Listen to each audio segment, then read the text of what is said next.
Bienvenue dans Chasse Passion. Chasser sans son chien est un entraînement classique des cours de diction.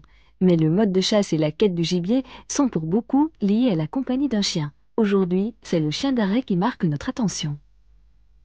Ensuite, nous nous rendrons à une chasse de pigeons aux aplants.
Tous les chiens doivent en fait être dressés au rapport.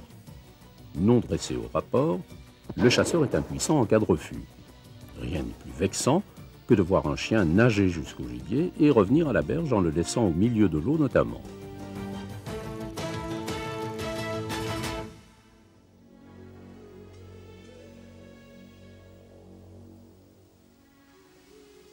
Nous sommes dans le Pas-de-Calais, dans le triangle Arras-Lens-Béthune, aux portes de la Flandre. Vert et humide, le pays d'Artois est parsemé de tristes souvenirs des massacres de la Première Guerre mondiale. Champs de bataille semés de coquelicots, monuments et cimetières jalonnent les paysages jusqu'en Picardie.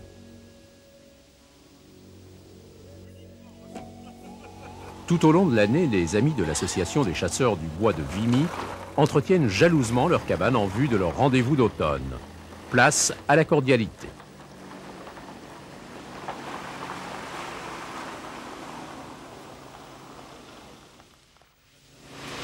L'Office national des forêts met à disposition un terrain propice à la chasse par un biotope diversifié.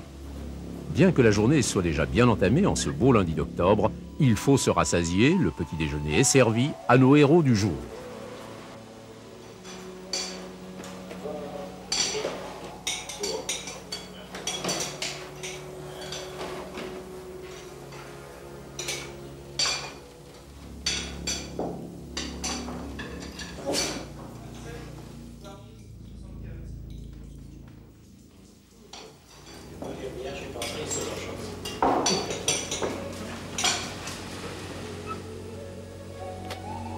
Le type de chasse qui nous préoccupe ici est une chasse au chien d'arrêt exclusivement.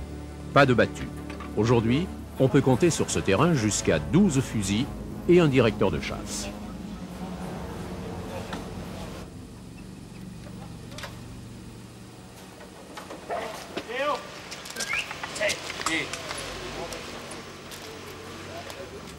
Messieurs, bonjour et bienvenue au Bois de Vimy. On chasse faisan, bécasse, lapin. On ne tire pas encore le lièvre puisqu'il n'est pas encore réouvert. Il sera réouvert la semaine prochaine. Et c'est tout, un petit peu. Le perdreau rouge, faites attention, on ne tire plus le perdreau rouge dans la plantation. Il y en a encore, faites attention. Hein. Et le garde, il sera là pour remettre les amendes si quelquefois on tirait le perdreau rouge.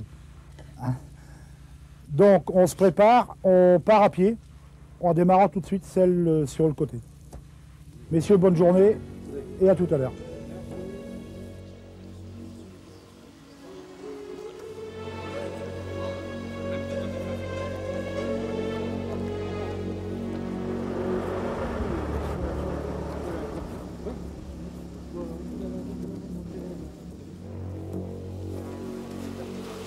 Donc ici c'est une traque en ligne.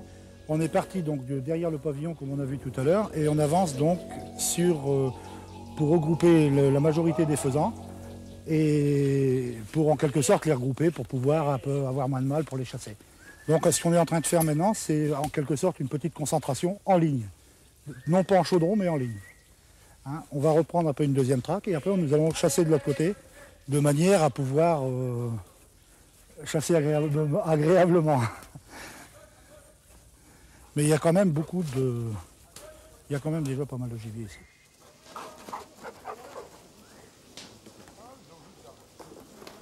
Viens, Emir. Emir, viens.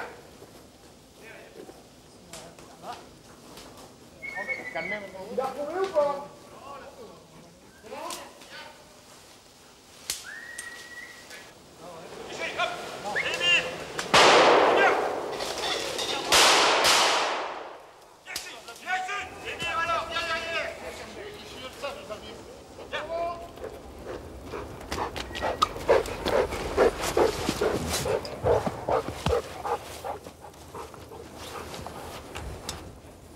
Bruno, décale un peu par là. Léo! Il faut décaler un peu là, décaler un petit peu vers le bas. Vas-y. Là derrière.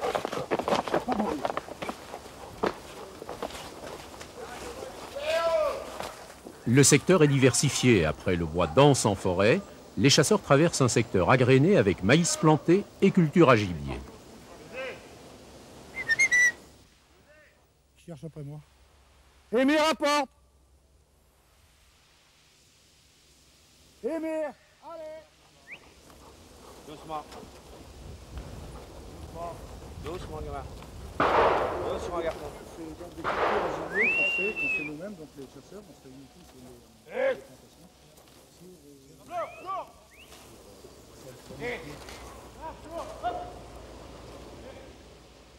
Alors c'est Albert Batman, c'est notre garde-chasse qui surveille le bois et qui en même temps vient avec nous conduire les traques et puis s'occuper des jours de chasse.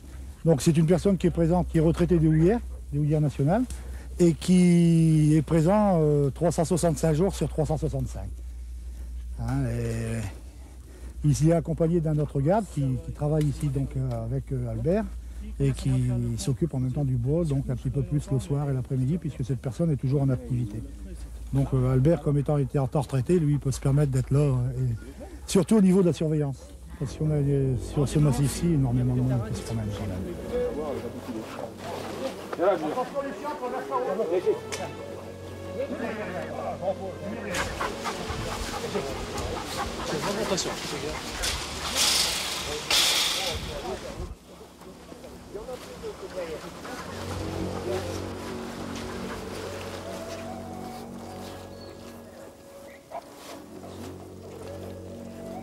Il faut parcourir du chemin.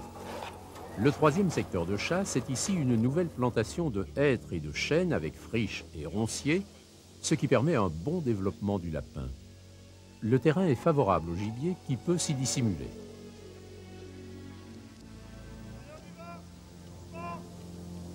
Le travail du chien est indispensable pour lever le faisan. Avant les premières gelées qui aplatissent les ronces, les chiens ont du mal à s'y faufiler.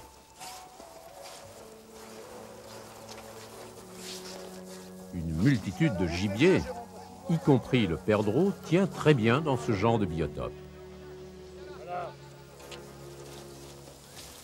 Suivons la battue et prenons-en le pouls. Junior! Viens! Viens ici! Viens là, viens! Viens! Viens derrière, viens! Viens! Viens ici!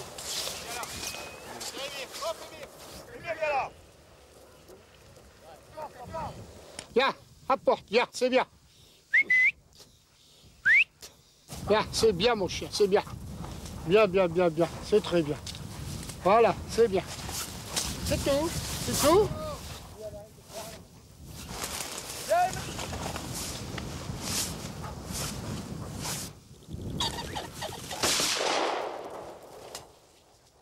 Junior! Ah, il est là, c'est bon.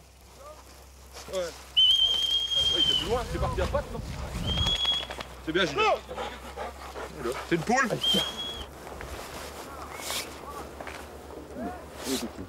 Va chercher. Là. Là, là, là. Là. Non, non.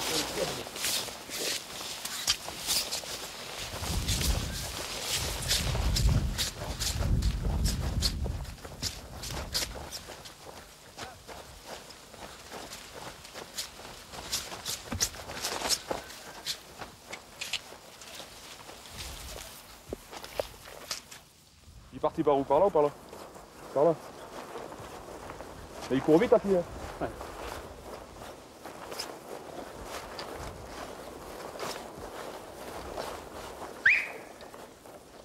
Junior!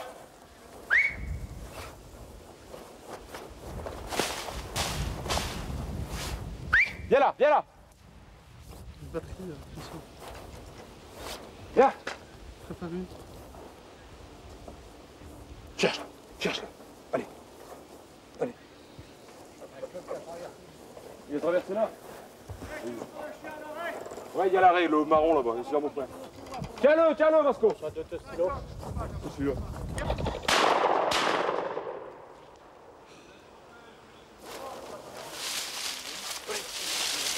Allez, va chercher. Allez. Allez, hop. Ouais, bah, elle tombe bien parce que tu lui tapes l'aile. Elle tombe tout à l'heure. Elle tombe tout de suite après. Elle a brillé. Ouais, bah, c'est l'aile.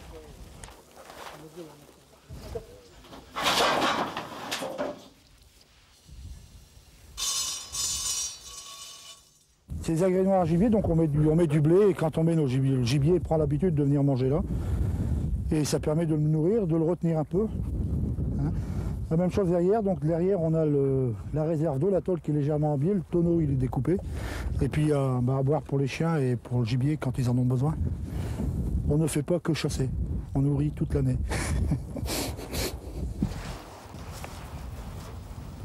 C'est quand même agréable de chasser dans une végétation comme ça. Attention.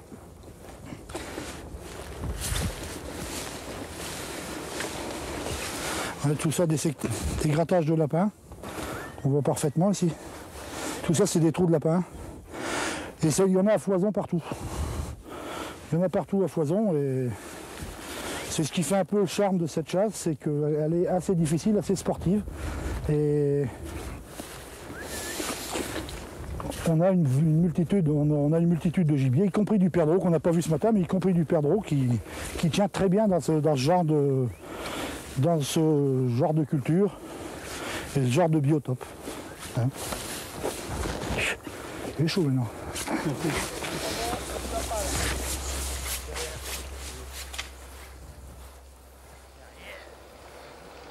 Derrière.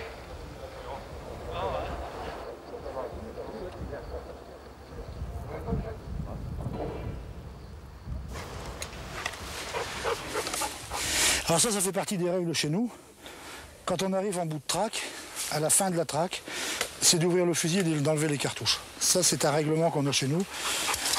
Ou alors, s'il oublie, le midi, c'est l'apéritif. Bien, monsieur le baron. On repart tous à la barrière.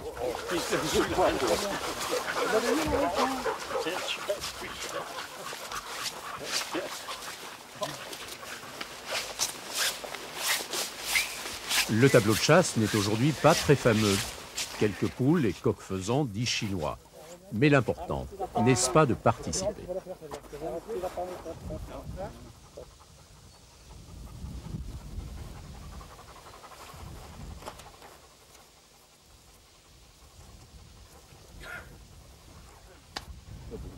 Tu es touché.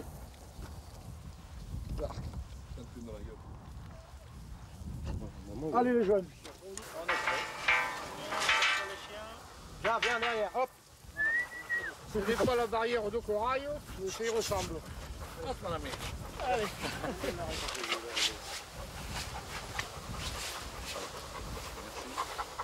Je vais les prendre, je vais les mettre au bas. Ouais, je le donne, ouais. Ah bon, Ça vous soulagera. voilà, bon, on va pas. C'est pas chambré, hein, de l'habitude.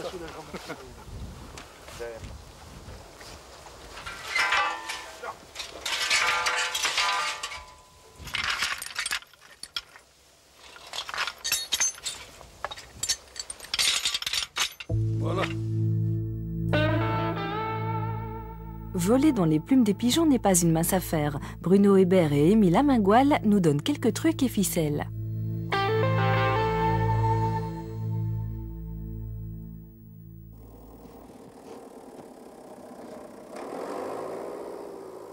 Nous sommes dans les bois de Tancarville, en baie de Seine. Bruno Hébert et son ami, Émile Amingoal, préparent avec soin leur chasse aux pigeons avec appelant. Qu'est-ce que vous allez faire? Ben là, je vais décrocher la corde pour descendre le chariot. Sur chacun des deux chariots, les chasseurs vont placer des palombes vivantes qui serviront d'appelant. Le principe est simple mais ingénieux. Les palombes sont placées sur des palettes actionnées à partir du mirador à l'aide de ficelles. Et c'est le déséquilibre de la palette qui provoque le mouvement des ailes et attire d'autres pigeons.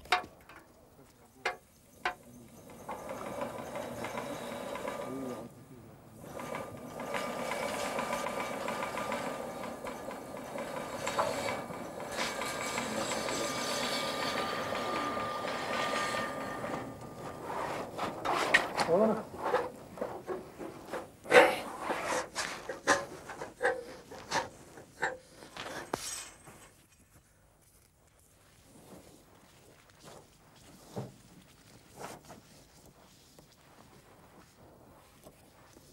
Les pigeons là. La corde, on va la prendre après. Tiens.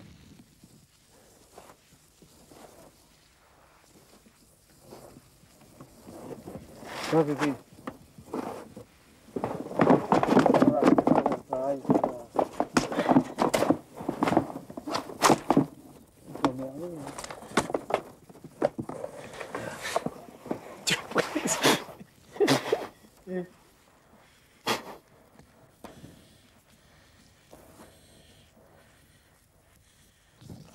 Pourquoi ça sert le masque qu'il a pour les yeux? Pour éviter qu'ils bougent. Ça, c'est des oiseaux sauvages, ça, qu'on a élevés. On les a pris au nid, quoi.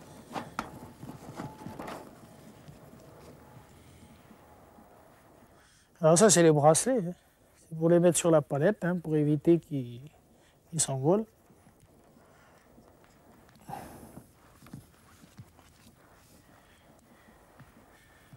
Voilà. Comment vous allez placer la plante?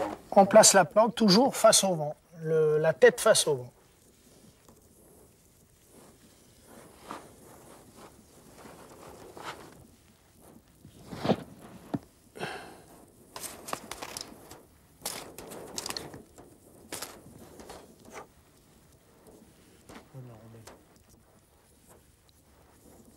Doucement, doucement.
Chacun des éléments de cette chasse, chariot, palette et réseau de cordes à poulies, a été conçu et réalisé par Bruno Hébert et ses amis.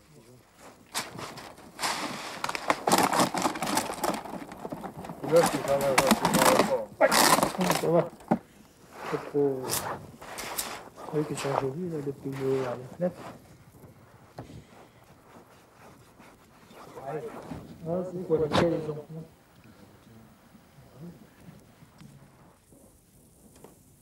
Serré ou pas serré? Bon, tu les mets comme le tien, la même chose. Pas... Laisse-la.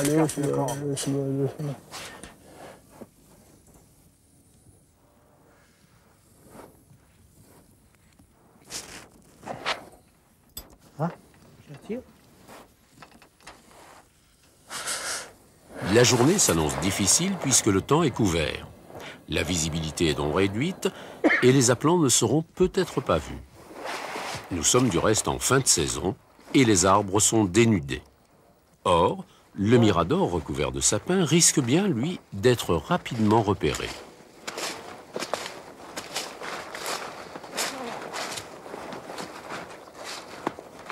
Monsieur Hébert, à quoi servent les cordes noires qui relient le mirador aux appelants? Ça, c'est pour les donner un effet de bascule à la palette et qui fait battre les ailes aux pigeons. Aux pigeons qui sont posés dessus. Tout ça commandé depuis le mirador qui est là. Ouais.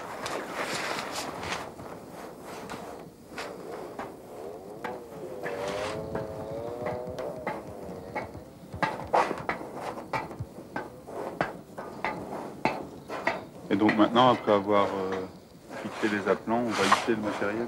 On hisse le matériel sur la plateforme, oui.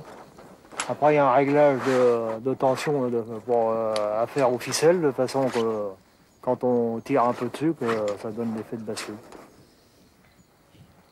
Une fois que tout est prêt, on attend. On attend de voir les premiers pigeons au loin et on essaye de les faire approcher à l'aide des appelants. Uniquement, il n'y a pas d'appôt? Non, non. Nous, on met que des appelants vivants. Et nous, contrairement au pays du Sud-Ouest, on les tire au vol. Parce qu'eux, ils les font poser.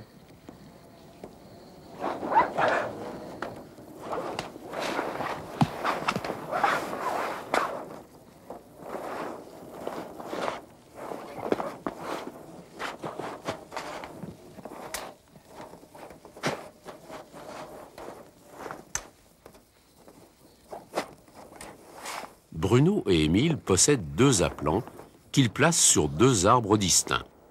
L'un éloigné, l'autre à quelques mètres à peine du mirador dans l'espoir d'infléchir la trajectoire des volatiles les plus curieux vers le mirador. Bon, d'abord, lorsqu'on aperçoit des pigeons, des volants, dans le bois, on les appelle avec celui qui est le plus loin du mirador. Une fois qu'il a été vu, pour les mettre à portée de fusil, on actionne celui qui est plus près. De façon, ils voient le battement d'aile de celui qui est plus près et viennent à portée de fusil du mirador.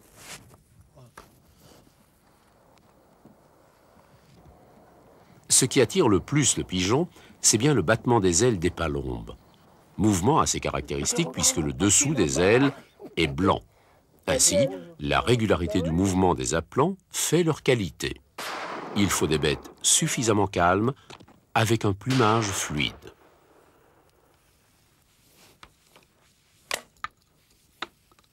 Le mirador est également très haut perché. À 15 mètres dans les futaies d'un chêne, on pourrait le comparer à une tour de contrôle.